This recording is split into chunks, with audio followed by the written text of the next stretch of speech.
তোমাদের কাছে আবার একটি নতুন ভিডিও নিয়ে চলে এসেছি। আজকের এই ভিডিওতে তোমাদেরকে জানাবো তোমাদের যে ডব্লিউপি এক্সাম কবে হতে চলেছে এবং তোমাদের এই যে ওবিসি কেসের স্ট্যাটাস কী রয়েছে বর্তমানে।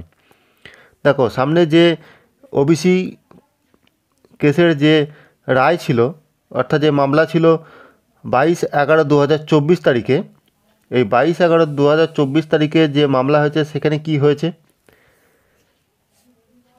সেটা জানতে পারবে। তোমরা এখানে দেখতে পাচ্ছ ডায়েরি নাম্বার রয়েছে, কেস নাম্বার। এটা সুপ্রিম কোর্টের অফিসিয়াল ওয়েবসাইট থেকে, সেখান থেকে নিয়ে আসা। তোমাদেরকে লাইভ প্রুফ দেখিয়ে দিচ্ছি, তোমরা অন স্ক্রিন দেখতে পাচ্ছ।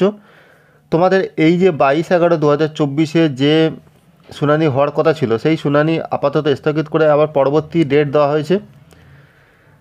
পরবর্তী ডেট যেটা দেওয়া হয়েছে তোমরা এখানে দেখতে পাচ্ছ অন স্ক্রিনে, 9/12/2024, অর্থাৎ ডিসেম্বরের 9 তারিখে আবার কিন্তু শুনানি হতে চলেছে, যেটা টেন্টেটিভ ডেট দেওয়া হয়েছে। পরবর্তীতে চেঞ্জ হতে পারে, ঠিক আছে। দেখতে পাচ্ছ West Bengal commission for backward class, অর্থাৎ কোন ক্যাটাগরির জন্য হচ্ছে সেটা তো অ্যাকচুয়াল তোমরা দেখতেই পাচ্ছ। এখানে পুরো তোমাদের যে কেসের রায় আপাতত পেন্ডিং হয়ে রয়েছে, অর্থাৎ স্ট্যাটাস তোমরা যদি দেখো যে এখনও পর্যন্ত পেন্ডিং, অর্থাৎ এর এখনও মামলা যে শুনানি ক্লিয়ার রায় এখনও বেরোতে অনেক দেরি। কারণ নতুন যে তোমাদের হচ্ছে বেঞ্চ গঠন হয়েছে এবং বেঞ্চ যে জাস্টিসের আন্ডারে রয়েছে, তোমরা এখানে দেখতেই পাচ্ছ। এই যে 22/11/2024 যে শুনানি হওয়ার কথা ছিল সেই শুনানি হয়নি, পরবর্তী আবারও ডেট দেওয়া হয়েছে 9/12/2024। এবার ডিসেম্বরে যে এক্সামের কথা বলা হচ্ছে, ডিসেম্বরে আদৌ কি এক্সাম হবে? এবার তোমরা এখানে বিচার করে দেখো, যেখানে আমি আগেও বলেছিলাম তোমাদের হচ্ছে নভেম্বরে যে শুনানি হওয়ার কথা ছিল, সেই শুনানিতে রায় বেরোনো কতটা ইম্পসিবল। এছাড়া এবার দেখো আরও কাছাকাছি শর্ট টাইম চলে এলো, যেখানে হচ্ছে তোমাদের লাস্ট, এখানে অনেকেই সোশ্যাল মিডিয়ায় ঘুরে বেড়াচ্ছে, দেখতে পাচ্ছ 29শে ডিসেম্বর তোমাদের এক্সাম।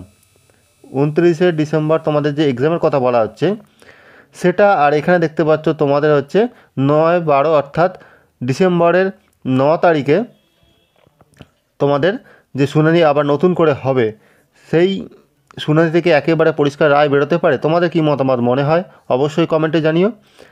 এখানে তোমাদের এক্সাম হওয়ার সম্ভাবনা খুবই কম। ডিসেম্বরে এক্সাম তো দূরের কথা, ঠিক আছে, তোমাদের সময় লাগবে, অর্থাৎ এর রায় কিন্তু মিটতে অনেকটাই সময় লাগবে। যদি ডিসেম্বরেও যদি তোমাদের ধরো রায় ক্লিয়ার হয়ে গেল যে ওবিসি মামলা সমাধান হয়ে গেল, সেক্ষেত্রেও কিন্তু 29শে ডিসেম্বর এক্সাম হওয়াটা সম্ভাবনা খুবই কম, কেননা এত শর্ট টাইমে এক্সাম হবে বলে মনে হয় না। সেক্ষেত্রে তোমাদের বলবো প্রিপারেশন কিন্তু কন্টিনিউ করতে থাকো, প্রিপারেশনে কিন্তু খামতি রেখো না, কিন্তু এক্সাম হবে।